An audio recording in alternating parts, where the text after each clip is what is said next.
हमारे देश में पशुपालन एक व्यवसाय के रूप में प्रयोग हो रहा है। पशुपालन एक व्यवसाय के रूप में जो लोग कर रहे हैं, अच्छी खासी आमदनी पा रहे हैं।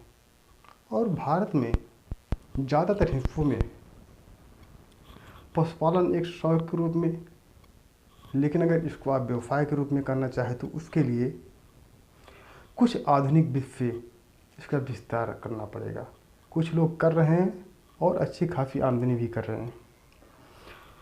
तो आपको बताना चाहते हैं कि हमारे देश में ज़्यादातर हिस्सों में देसी गाय भैंस रहती हैं, जिसमें बहुत कम दूध होता है और खाते ज़्यादा हैं। तो उसके लिए आपको अच्छे क्वालिटी, अच्छे नस्ल का बच्चा पैदा करना है तो अधीमीकृत सीमन द्वारा इंसेमिनेशन कराना पड़ेगा, अर्थात सीमन कराना पड़ेगा। तो आपको बताना चाहते हैं कि उसके पहले आपको पता करना होगा कि हमारी गाय या भैंस गर्म है या कि नहीं। अगर गर्म नहीं है तब भी नहीं होगा। इसके बहुत से पहचान है, लेकिन साड़ देवता भैंसा देवता इसकी पहचान कर लेते हैं, लेकिन उससे हमें अच्छी क्वालिटी का नस्ल नहीं पैदा होगा। तो अच्छी क्वालिटी पैदा करने के लिए हमको पहले पहचान करना होगा कि हमारी गाय या भैंस गर्म है कि नहीं। उसके बहुत से लक्षण हैं। अगर आपकी गाय भैंस गर्म नहीं है तो सीमन नहीं करा पाएंगे। उसके बहुत से लक्षण हैं, जैसे वेजाइनल द्वार पर सूजन, वेजाइनल द्वार पर सूजन, योनि पर सूजन, स्राव का आना, योनि द्वार से स्राव का आना। अब आपको बताना चाहते हैं कि स्राव भी 2 तरीके के होते हैं, 3 तरीके के होते हैं। पहला स्राव, जब पतला लंबा स्राव आएगा नीचे तक पानी जैसा, तो आपका जानवर, आपकी गाय भैंस कन्फर्म गर्म है।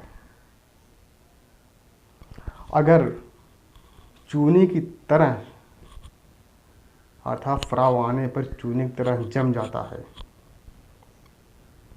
तब वो गर्म होने के लक्षण नहीं है।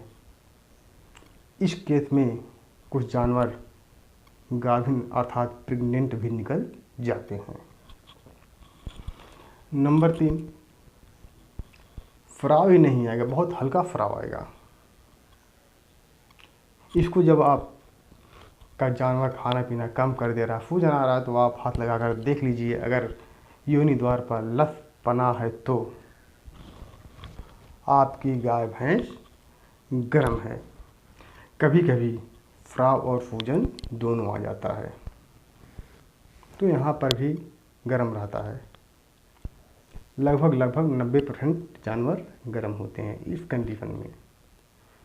और सबसे अच्छी बात है कि अगर आपका जानवर चिल्ला रहा है, ज़्यादा चिल्ला रहा है, बार बार चिल्ला रहा है, सर ऊपर करके चिल्ला रहा है, आसमान की तरफ देख कर चिल्ला रहा है, तो आप समझ लीजिए कि यह जानवर एकदम 100% हीट पर है। आप इसका इंसेमिनेशन करा सकते हैं। और भी पहचान है, कभी कभी सूजन भी नहीं आता, स्राव भी बहुत हल्का रहेगा, तो इसका पहचान आपका है बार बार पेशाब करना।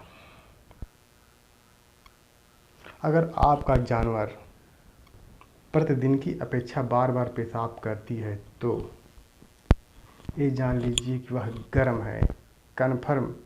क्योंकि जब बार बार पेशाब करे तो आप योनि द्वार पर हाथ लगाकर देखिए तो लसपना आ जाएगा, कुछ ना कुछ रहेगा। ज़्यादा मात्रा में गोबर करना, पेशाब के साथ गोबर भी करती हैं, और सूजन भी रहता है, तब भी गर्म है। कभी कभी होता है गोबर करेंगे, पेशाब करेंगे, सूजन नहीं रहेगा, तब फिर वही कंडीशन लागू होता है, आप चेक करेंगे। और भी लक्षण हैं जानवर का बेचैनी आना। बेचैनी का मतलब आसमान की तरफ रखेंगी, जैसे किसी का इंतज़ार कर रही हो, इस तरीके से इधर उधर ताकना। चिल्ला नहीं, अगर चिल्लाती नहीं तो तब भी ये कंडीशन लागू होता है। और आप देखेंगे वह है आपका पशु भागने की कोशिश कर रहा है कि अगर पगहा खुल जाए तो भाग जाता है, और कभी कभी दूर तक निकल जाता है, लोगों को पकड़ना पड़ता है। खूंटे के चारों तरफ घूमना, यह भी गर्म होने के लक्षण हैं। तो पशुपालक भाइयों, अगर ऐसा कंडीशन आए, इस तरीके से कोई कंडीशन आए, तो आप अपने आस पास के सीमनकर्ताओं जो अधीनीकृत वीर द्वारा सीमन इंसेमिनेशन आके आपके घर करते हैं, लेकिन इतना ध्यान रहे कि अगर आपको अधीनीकृत वीर सीमन द्वारा इंसेमिनेशन करवाना है, कृत्रिम गर्भाधान कराना है, तो आप मौसम के हिसाब से यह भिन्न भिन्न हो सकता है, लेकिन ज़्यादातर हिस्सों में अपने देश में 24 घंटे के बाद ही इंसेमिनेशन किया जाता है। यह एक अनुभव का रहा, लेकिन किताब में नहीं पाएंगे। किताब में तो आप 12 घंटा से लेकर 18 घंटा के अंदर इंसेमिनेशन कराने को बोलता है, अधीनीकृत वीर द्वारा सीमन कराने बोलता है, लेकिन अपने देश में ज़्यादातर हिस्सों में 24 घंटा के बाद ही होता है, क्योंकि जो यह सर्वे 12 से 18 घंटे का हम बता रहे हैं, यह पूरे दुनिया का सर्वे है। एक ऑलराउंडर फिगर है, एक रेंडम फिगर है। तो आप अपने क्षेत्र के मौसम के हिसाब से, अपने पशु चिकित्सक के कहने के हिसाब से उसके दिए गए समय के अनुसार कराएं, क्योंकि अधीनीकृत वीर द्वारा सीमन कराने में जल्दबाजी नहीं करना चाहिए। लेट हो लेकिन दुरुस्त हो। और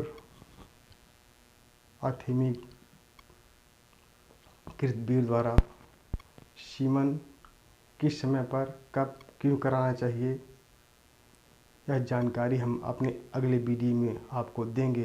तब तक के लिए आप हमारे चैनल को सब्सक्राइब एवं वीडियो को लाइक अवश्य करिए, जिससे आने वाली वीडियो आपको मिलता रहे। जय जवान, जय किसान, वंदे मातरम।